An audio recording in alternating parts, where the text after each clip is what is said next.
Oremos.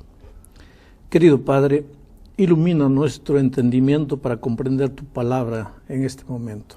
Danos tu auxilio, Señor, en el nombre de Jesús. Amén.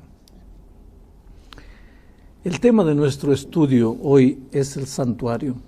Es un tema increíblemente desconocido en el mundo cristiano, porque todos los cristianos han escuchado hablar del santuario de Israel en la tierra, pero poca gente alguna vez se ha puesto a pensar que en el cielo también existe un santuario literal. Cuando nosotros decimos que existe un santuario en el cielo, muchos cristianos se preguntan, ¿qué? ¿De dónde sacas esa idea? Y sin embargo, esa idea es bíblica. Les quiero leer Hebreos capítulo 9, versículo 24, dice así: porque no entró Cristo en el santuario hecho de mano, figura del verdadero, sino en el cielo mismo, para presentarse ahora por nosotros ante Dios. Aquí este versículo está diciendo claramente que existe un santuario en el cielo y que Cristo entró en ese santuario celestial. Aquí en el capítulo 8, versículo 1, dice: ahora bien, el punto principal de lo que venimos diciendo es que tenemos un tal sumo sacerdote, el cual se sentó a la diestra del trono de la majestad en los cielos, ministro del santuario y de aquel verdadero tabernáculo que levantó el Señor y no el hombre. Hay un santuario en el cielo que fue construido por Dios, no por el hombre. Muy bien. Ahora, Dios le dio una orden a Moisés, una orden que Moisés llevó para Israel. ¿Cuál es esa orden? Aquí, en el libro de Éxodo, capítulo 25, versículo 8, encontramos la orden. Dice así: y harán un santuario para mí, y habitaré en medio de ellos. Harán un santuario para mí, y habitaré en medio de ellos. Quiere decir que el propósito del santuario, el santuario tiene por lo menos dos propósitos. El primer propósito es que Dios habite con sus hijos. Cuando Dios le dice a Moisés, me harán un santuario y yo habitaré en medio de ellos, estaba diciendo, el santuario es el lugar donde yo quiero convivir con mis hijos. Allí yo quiero estar con mis hijos. Porque Dios es un Dios que se comunica. Dios no nos dejó perdidos, flotando en el aire, en el espacio. Dios se interesa, Dios quiere estar a nuestro lado, Dios quiere estar con nosotros, y por algún motivo escogió su santuario para que nosotros nos encontremos con Él. Es por eso que a veces yo me preocupo cuando un cristiano sincero dice así: yo amo a Dios, yo amo a Jesús con todo mi corazón, pero no necesito ir a la iglesia. Y sin embargo, de acuerdo con esto, es en el santuario que Dios quiere encontrarse. Claro que Dios puede encontrarse con sus hijos en cualquier lugar. Dios es Dios, no está limitado por paredes. Pero por algún motivo, Él quiere encontrarse en el santuario con sus hijos. Ahora, ¿cómo debería ser el santuario que Israel debería construir? En el mismo capítulo 25, el versículo 40, Dios le dice a Moisés: mira, hazlo conforme al modelo que te ha sido mostrado en el monte. Hazlo conforme al modelo que te ha sido mostrado en el monte. Y aquí en Hebreos 8, 5, le dice una vez más, hablando del santuario celestial y de los utensilios del santuario celestial, dice: los cuales sirven a lo que es figura y sombra de las cosas celestiales. El santuario en esta tierra fue creado como figura, como sombra de las cosas celestiales, como se le advirtió a Moisés cuando iba a erigir el tabernáculo, diciéndole: mira, haz todas las cosas conforme al modelo que te ha sido mostrado en el monte. Entonces el santuario en la tierra, el santuario de Israel, es una especie de maqueta. Mirando el santuario de Israel en la tierra, podemos tener una idea de lo que es el santuario en el cielo. Dios, antes de que Moisés construyese el santuario de Israel en la tierra, le mostró el modelo y le dijo: sigue las líneas, sigue el dibujo, sigue el modelo. Ahora, aquí viene el segundo propósito del santuario. Dios quería que Israel construyese un santuario en esta tierra porque era a través del santuario que Dios quería explicarle a Israel cómo funciona el plan de salvación. Mira, el santuario tenía 3 compartimientos. Primero estaba el patio, el altar del sacrificio, donde el corderito era sacrificado todos los días. Después venía el lugar santo, ahí estaban los muebles, la mesa, el candelabro, etc. Después había una cortina y venía el lugar santísimo. Todos los días el corderito era sacrificado aquí en el atrio. Todos los días. El israelita llevaba un corderito, colocaba la mano en la cabeza del corderito, en su oración transfería sus pecados para el corderito, porque por sus pecados él debería morir, pero él no quería morir, entonces transfería sus pecados para el corderito. El cordero era símbolo del Cordero de Dios que un día iba a morir por el hombre. El sacerdote sacrificaba el cordero, la sangre mojaba el suelo, pero simbólicamente los pecados del israelita ahora eran colocados en el lugar santísimo. Y una vez por año, el sacerdote entraba al lugar santísimo para purificar el santuario. Pero ese es un tema que vamos a desarrollar cuando estudiamos el tema. Pero eso era aquí en la tierra. Eso era aquí en la tierra, simbólicamente. Por eso digo, simbólicamente, los pecados de los israelitas eran transferidos al lugar santísimo del templo en la tierra. Y una vez por año el sacerdote entraba para limpiar el santuario, para purificar el santuario. Bueno, pero todo esto era símbolo ¿de qué? De la realidad que ocurría allá en el cielo. Quiere decir que a través del santuario Dios quería explicarnos cómo es que funciona el plan de salvación, por eso nos dio el santuario. Ahora, pastor, por lo que más o menos estoy tratando de entender, ¿sería un modelo de lo que habría en el cielo y con todas esas funciones? Es decir, ahora usted explicó todo lo que sucedía en el santuario terrestre. En el santuario del cielo, ¿existe todo ese mismo esquema? ¿Funciona así? La misma cosa. En el santuario del cielo hay un sacerdote, dice, ahora bien, el capítulo 8 de Hebreos, versículo 1, ahora bien, el punto principal de lo que venimos diciendo es que tenemos tal sumo sacerdote, así como en Israel había un sumo sacerdote, nosotros tenemos allá en el cielo, en el santuario, un sumo sacerdote que se sentó a la diestra del trono de la majestad de los cielos. ¿Y quién sería? Ministro del santuario y de aquel verdadero tabernáculo que es el que levantó el Señor y no el hombre. Ese sacerdote era Cristo. Ahora, aquí en la tierra era un sacerdote, allá el sacerdote es Cristo. Aquí en la tierra el sacerdote sacrificaba un corderito, allá en el cielo el sacerdote, el corderito es Cristo, el Cordero de Dios que quita el pecado del mundo. Pero pastor, aquí en la tierra era necesario purificar porque hay pecado, pero ¿qué habría que purificarse en el cielo para que exista un santuario allá también?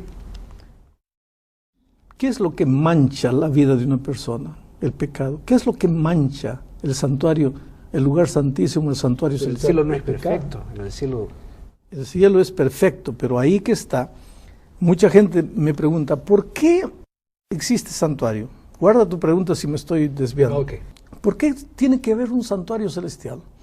Es que Dios es Dios. Mira, Dios es eterno e infinito. Dios no está limitado al tiempo y al espacio. Pero la criatura, nosotros los hombres, los ángeles, la criatura sí está limitada al tiempo y al espacio. Ahora dime, ¿cómo un Dios por encima del tiempo y del espacio puede entrar en contacto con un ser humano que está sujeto al tiempo y al espacio? No hay manera. Entonces, en algún momento de la eternidad, Dios tuvo que salir del tiempo y del extralímite de tiempo y espacio y entrar en el tiempo y en el espacio humano. Ese punto de encuentro es el santuario celestial. Entonces, ¿qué pasa? En ese santuario celestial estaba ilustrado el plan de la salvación. Cuando nosotros confesamos aquí en la tierra nuestro pecado a Dios, Dios nos perdona el pecado. Estamos libres y estamos perdonados de los pecados. Pero los pecados no se diluyen, no se disuelven. Nuestros pecados están allá en el cielo. Hay registros, hay libros, donde está todo anotado. ¿Por qué? Porque va a haber un juicio. Y para haber un juicio, donde se va a ver si aceptamos o rechazamos, tiene que haber un registro. Pastor, hay un santuario en el cielo por causa de nuestros pecados. ¿Ese es el propósito del santuario? No, hay un santuario en el cielo porque Dios, el Dios que está fuera del tiempo y el espacio, quiso entrar en contacto con el hombre sujeto al tiempo y al espacio. Pero siempre hubo ese santuario. Por eso hay un santuario. En algún momento de la eternidad, Dios construyó ese santuario ahí en el cielo. Ahora, ese santuario sirve para morada de los hijos, para encontrarse él con sus hijos, en fin, porque el objetivo del santuario es que él se encuentre con sus hijos. Santuario es templo, es un templo. Un templo con 3 compartimientos, en fin. Pero aprovechando de eso, ¿cuál es el tema central del templo? ¿Para qué vamos al templo? Para escuchar el mensaje. ¿Qué mensaje? El centro del mensaje es la salvación. Por eso el centro del mensaje del santuario celestial también es la salvación. ¿Pero salvación de qué? De pecado. No hay salvación de otra cosa, es del pecado, de la consecuencia del pecado que es la muerte.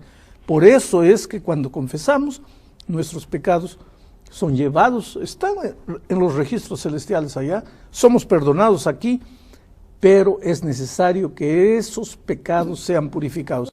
Ahora, esa purificación nosotros la vamos a estudiar no ahora, sino en el tema, cuando estudiamos el tema del juicio. Ahora, me queda una duda. Si lo que sucedió en la tierra y Dios en ese momento mostró ese modelo tal cual deberían seguir, hoy en el cielo existen, usted nos comentaba, el lugar santo y el lugar santísimo, como usted nos explicaba. ¿Existe también hoy en el cielo ese lugar santo, ese lugar santísimo? ¿Cuál su función? Y aprovecho también. ¿Pasa tal cual como ocurría en la tierra? Además de existir eso en el cielo, está funcionando. ¿Qué se está haciendo en este momento? Muy bien, ese es el tema del juicio, no lo vamos a estudiar ahora, pero el santuario existe, y no existe porque existe el santuario de la tierra, al contrario, el santuario de la tierra existe porque existe un santuario celestial. Ahora, ¿de qué tiene que ser purificado el cielo? Aquí lo dice, Hebreos 9:23 dice, fue pues necesario que las figuras de las cosas celestiales fuesen purificadas así. ¿Así con qué? Con la sangre del cordero, de los animales. Pero las cosas celestiales mismas tienen que ser purificadas con mejores sacrificios que esos. ¿Por qué? ¿Porque hay mal en el cielo? ¿Hubo mal en el cielo? Porque hemos pecado, y te digo, nuestros pecados están registrados en los libros allá. Y el propio Satanás ya no puede ser purificado. Él que vino de los cielos, que fue un ángel de luz. Si él quisiera, podría ser purificado, pero el diablo, ¿qué pasa? Él llegó a un punto en que no quiere ser perdonado. Él llegó a un punto en que él no reconoce que está equivocado. Y la primera condición para ser perdonado es aceptar que estás en pecado, pedir perdón. El diablo no va a pedir perdón nunca. Y por lo tanto estamos diciendo, el diablo se salvaría. Estamos trabajando en una hipótesis, y con Biblia no debemos trabajar en hipótesis. Debemos trabajar encima de las cosas reveladas y escritas. Sí, pues. Bueno, ¿cuáles serían las piezas del santuario? ¿Y cuál es la utilidad de cada uno de esos elementos en el santuario? Bueno, mira. ¿Qué representan? Mira, 20 minutos no da para explicar todo, pero cada pieza del santuario tiene alguna cosa que ver con la salvación. Inclusive lo que hay en el lugar santísimo, porque en el lugar santísimo está el arca, y dentro del arca estaban las tablas de la ley de Dios. Quiere decir que el hecho de que las tablas de la ley de Dios estaban en el arca eran el mensaje divino diciendo, la salvación no excluye la obediencia a la ley de Dios. No es la ley que te salva, es la sangre del Cordero que te salva. Pero la salvación no excluye, no saca fuera la ley de Dios. Por eso la ley de Dios está dentro del arca del testimonio, allá en el lugar santísimo. Ahora, simbólicamente, cuando ese corderito, como usted nos decía, era muerto, y simbólicamente la sangre de ese corderito limpiaba los pecados, tenemos que entender y llevarlo a ese paralelo. Jesús, la sangre de Jesús, Exacto. es como si aquel corderito simbolizaba Cristo y luego el sacrificio en la cruz. Dice Hebreos 9:25, a partir del versículo 23, dice así: fue pues necesario que las figuras de las cosas celestiales fuesen purificadas así, pero las cosas celestiales mismas con mejores sacrificios que estos. Porque no entró Cristo en el santuario hecho de mano, figura del verdadero, sino en el cielo mismo, para presentarse ahora por nosotros ante Dios, y no para ofrecerse muchas veces, como entra el sumo sacerdote en el lugar santísimo cada año con sangre ajena. De otra manera, le hubiera sido necesario a Jesús padecer muchas veces desde el principio del mundo.